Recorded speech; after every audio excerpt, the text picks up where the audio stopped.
Hello, my name is Ethan Hine. My topic is Fairness in Sports, Transforming the Perception of Transgender Athletes. In the song Blowin' in the Wind, Bob Dylan says, yes, and how many times can a man turn his head and pretend that he just doesn't see? This is what most people do when they are faced with the issue of transgender athletes in sports. Many believe it is not fair because of the advantages they have. Martina Navratilova, who is the winner of 18 Grand Slam titles, states, I am happy to address a transgender woman in whatever form she prefers, but I would not be happy to compete against her. It would not be fair.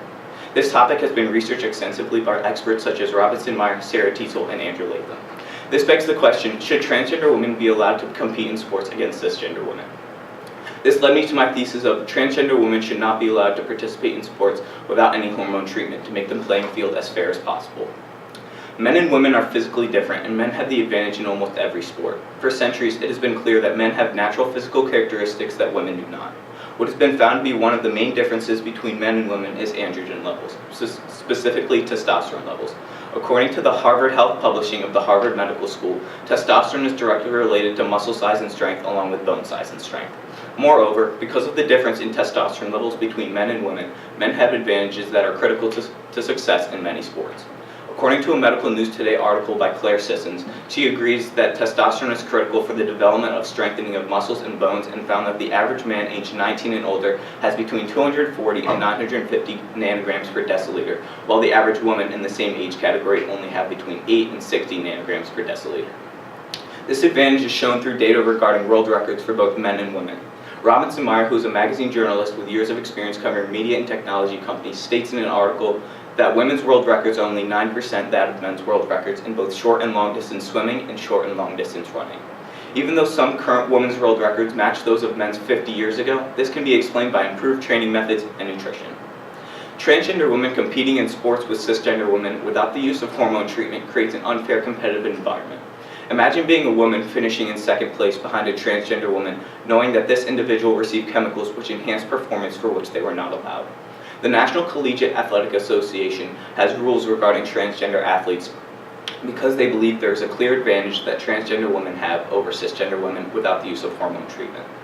According to the NCAA policy on transgender student-athlete participation, a trans female athlete being treated with testosterone suppression medication for the purposes of the NCAA competition may continue to compete on a men's team but may not compete on a women's team without changing it to a mixed team status until completing 1 calendar year of testosterone suppression treatment. This policy is similar to the International Olympic Committee's policy regarding hormone treatment and making the playing field as fair as possible.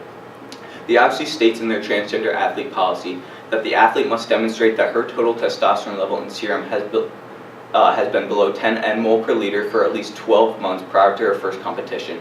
The athlete's total testosterone level in serum must remain below that 10 nmol per liter throughout the period of desired eligibility to compete in the female category. These policies were put into place because of the perceived advantage that transgender women have over cisgender women, making competition as fair and equitable as possible. However, the NCAA's policy is strictly for college sports in the United States, and the IOC's policy is for the Olympics, even though a few other sports have implemented similar policies for their sport. However, there is a different policy by the National Brand of University Sports in Canada's policy. As of September 26, 2018, it states, student athletes will be eligible to compete on the team that corresponds with either their sex assigned at birth or their gender identity, provided that the student athlete complies with the Canadian anti-doping program.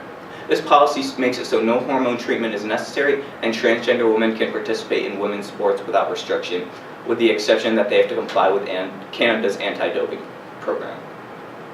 Allowing transgender women to compete with other cisgender women is unfair to the cisgender women and hurts the feminist movement.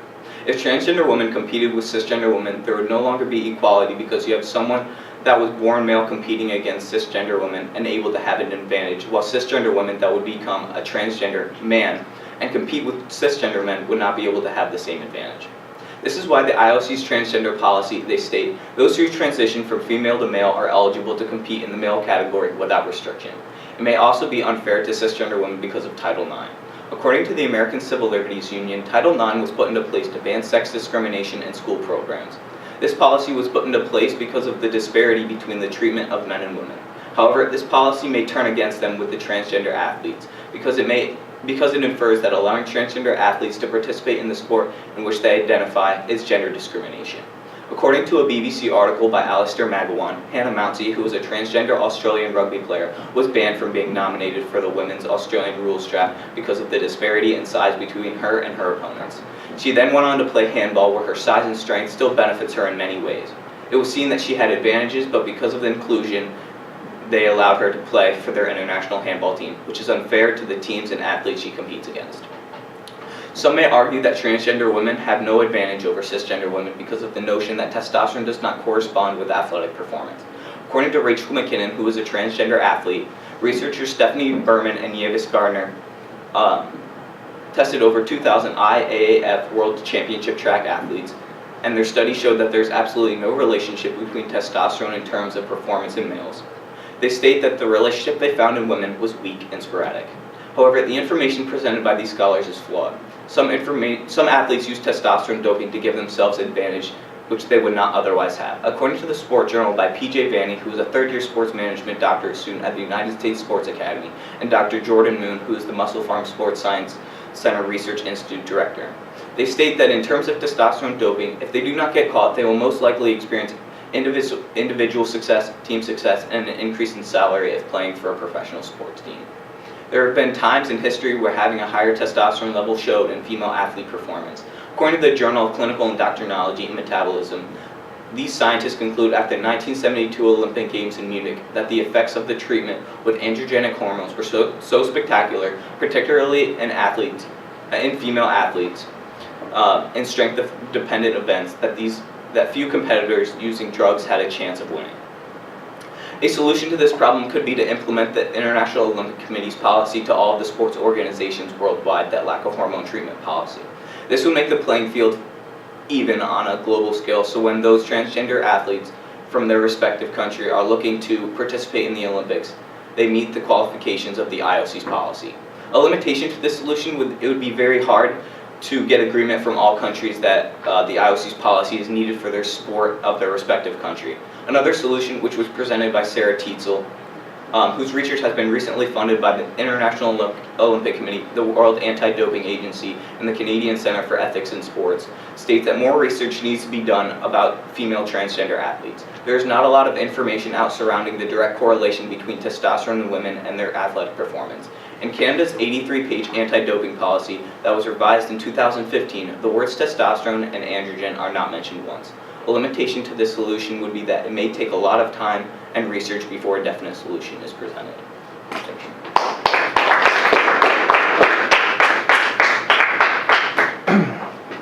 you. Okay, Ethan, first question.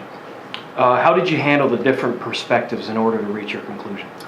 So I had different perspectives in my different claims, and they all, in terms of like testosterone, some argued that it was directly related to muscle size, and some talked about how the advantages in sports and how like different records showed because of that advantage.